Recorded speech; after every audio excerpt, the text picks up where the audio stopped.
அன்பு நேயர்கள் அனைவருக்கும் வணக்கங்க. உங்களுக்கும் காலையில 3 மணியிலிருந்து 5 மணிக்குள்ள தூக்கம் கலையுதா? இது வெறும் பழக்கம் இல்லைங்க, இதுல தெய்வீக அறிகுறியா கூட இருக்கலாங்க. இது ஆன்மீக ரீதியாகவும் உடல் மற்றும் மன ஆரோக்கியத்தின் ரீதியாகவும் மிகவும் பயனுள்ளதா இருக்க போகுதுங்க.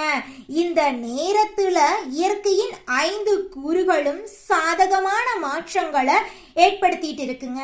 இந்த நேரத்துல உங்களுக்கு விழிப்பு வருது அப்படின்னா கடவுள் உங்களுக்கு ஏதோ சொல்ல நினைக்கிறார் அப்படின்னு அர்த்தங்க. காலையில 3 மணியிலிருந்து 5 மணிக்குள்ள தூக்கம் கலையுதா அப்படின்னா அது ஒரு மர்மமான நேரமா இருக்குதுங்க. இது சாஸ்திரங்கள் அறிவியல்ல இரண்டின் பார்வையிலும் அழகான அர்த்தத்தை கொடுக்குதுங்க.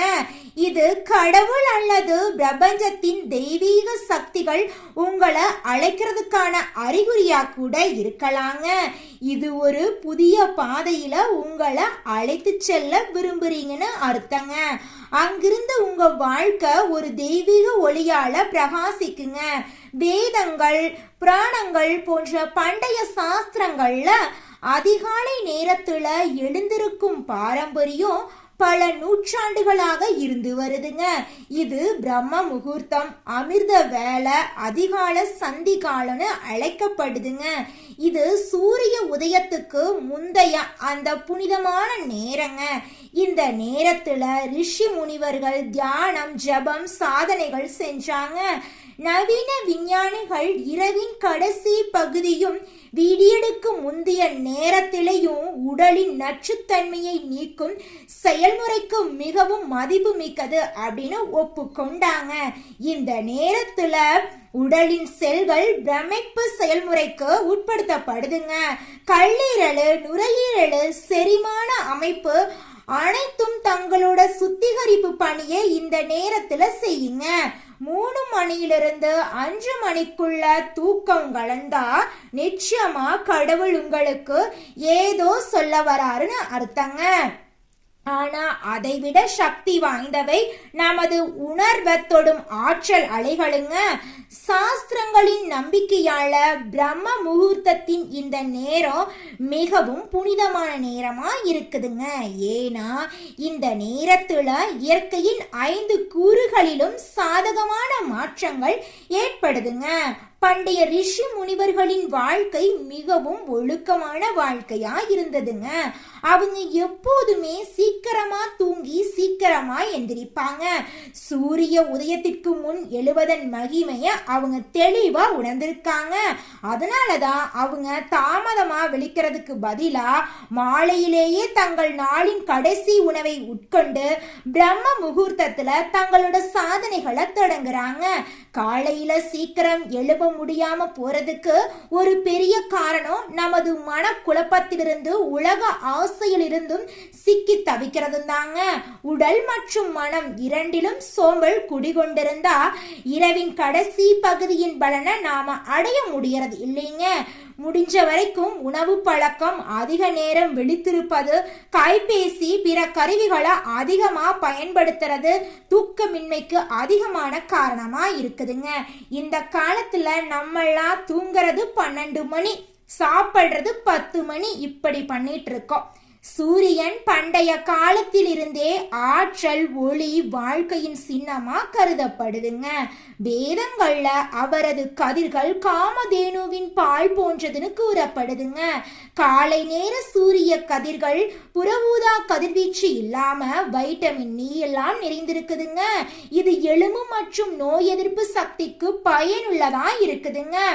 உங்கள் தூக்கம் காலையில 3 மணியில இருந்து 5 மணிக்குள்ள தானாகவே திறக்க தொடங்குனா அது வெறும் தற்செயல் நிகழ்வா நீங்க கருதி புறக்கணித்திராதீங்க. உங்கள் வாழ்க்கையின் ஒரு நேர்மையான மாற்றத்தின் தொடக்கமா கூட இருக்கலாங்க. அத்தகைய சூழ்நிலையில பிரபஞ்சம் அல்லது கடவுள் நமக்கு ஒரு சமிச்சைய அனுப்புறார் அப்படின்னு அர்த்தங்க. இந்த அழைப்பை கேட்கிறவங்க காலையில எழுந்து தங்கள் தினசரி வாழ்க்கைய மேம்படுத்துங்க. வீட்டின் முற்றத்தை சுத்தம் செய்யுங்க. தியானம் ஜபம் செய்யுங்க. உடற்பயிற்சி உடலை வலிமைப்படுத்தும், அதனால உடற்பயிற்சி செய்யுங்க. மனதை நேர்மையான எண்ணங்களால நிரப்புங்க. உங்க வாழ்க்கையில நல்லது மட்டும்தாங்க நடக்கும். பல சமயங்கள்ல மக்கள் காலையில ஒரு இனிமையான ஒளியால எழுப்பப்படுறதையும் அனுபவிச்சிருக்காங்க. பறவைகளின் கீச் கீச் ஒலி, கோவில் மணிகளின் ஓசை, சங்கொலி, ஏதேனும் இயற்கையான இசையின் இனிமையான மெல்லிசையால எழுந்திருக்காங்க. ஒரு நபரின் காதுகள்ல அதிகாலையில இது போன்ற ஒரு புனிதமான ஒலி கேட்டா அது அவரது தூக்கத்தை கலைத்தா அது கடவுளின் சிறப்பான கருணையின் அறிவொளியா இருக்கலாங்க. மனித பிறவியிலையும் அவன் புண்ணிய காரியங்களை செய்யாவிட்டா இறைவனை நினைக்கவில்லை என்றால் அவன் மோட்சத்தை அடைய முடியாதுங்க. மீண்டும் அதே பிறப்பு இறப்பு சுழற்சியில நுழைய வேண்டி இருக்குங்க.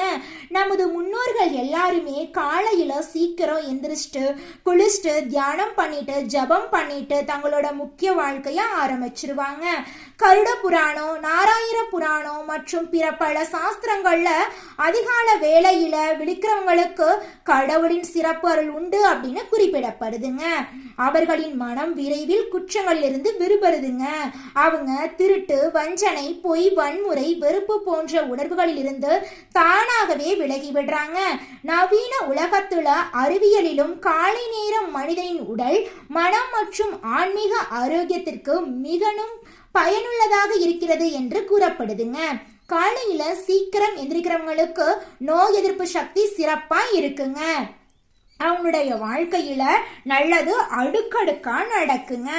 காலையில 3 மணியிலிருந்து 5 மணிக்குள்ள எழுந்து எது நடந்தாலும் இந்த வழக்கத்தை பின்பற்றினீங்கன்னா உங்க வாழ்க்கை அருமையா இருக்கும். ஒரு மாதம் கூட முடியறதுக்குள்ள உங்க வாழ்க்கையில பல நேர்மையான மாற்றங்கள் வருத நீங்க கண்கொள்ளா பார்க்க முடியுங்க. எழுந்தவுடன் முதல்ல கடவுளை நினைக்க வேண்டுங்க. சாஸ்திரங்கள் எல்லாம் கூறப்படுது என்னன்னா, கடவுளை நினைங்க, நிச்சயமா உங்க வாழ்க்கை அருமையா இருக்கும். உங்கள் இஷ்ட தெய்வத்தை மனதார வணங்க. எந்திரிச்சோன்ன தெய்வத்தை வணங்கிட்டு உங்களோட வேலைகளை செய்யுங்க. இன்று ஒரு புதிய நாளை பார்க்க உங்களுக்கு வாய்ப்பளதுக்கு நன்றி சொல்லுங்க.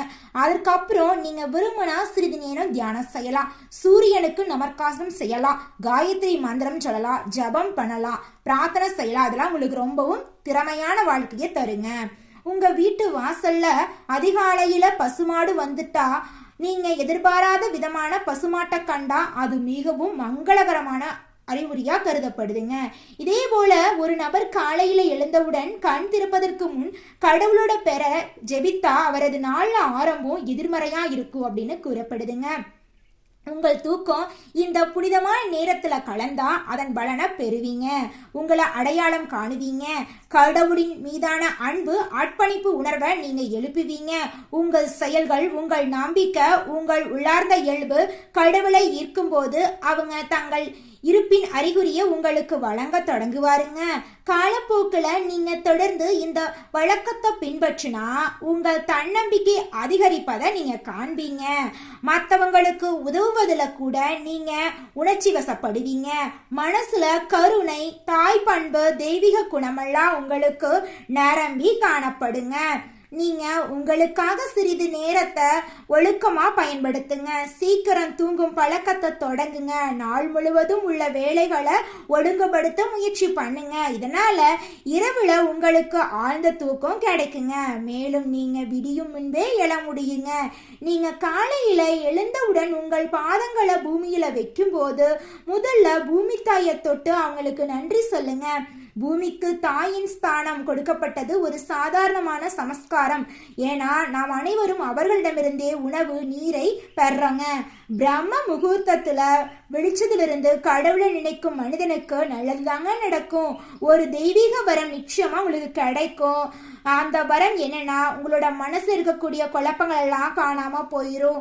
நேர்மறை எண்ணங்கள் மட்டும்தாங்க உங்களோட மனசுல இருக்கும். அதனால மனிதர்களே, நீங்க எல்லாரும் இரவு நேரத்துல அதிக நேரம் ஃபோன் பார்க்கறத நிறுத்திட்டு நேரத்துக்கு சாப்பிட்டு நேரத்துக்கு தூங்கிட்டு அதிகாலை நேரத்துல எந்திரிச்சு உங்களுடைய வாழ்க்கைய சிறப்பா வாழ ஆரம்பிச்சிடுங்க. உங்க வாழ்க்கை சூப்பரா இருக்குங்க. காலையில 3 மணிலிருந்து 5 மணிக்குள்ள தானாகவே தூக்கம் களையுது அப்படின்னா அது கடவுள் உங்களுக்கு கொடுக்கக்கூடிய வரங்க.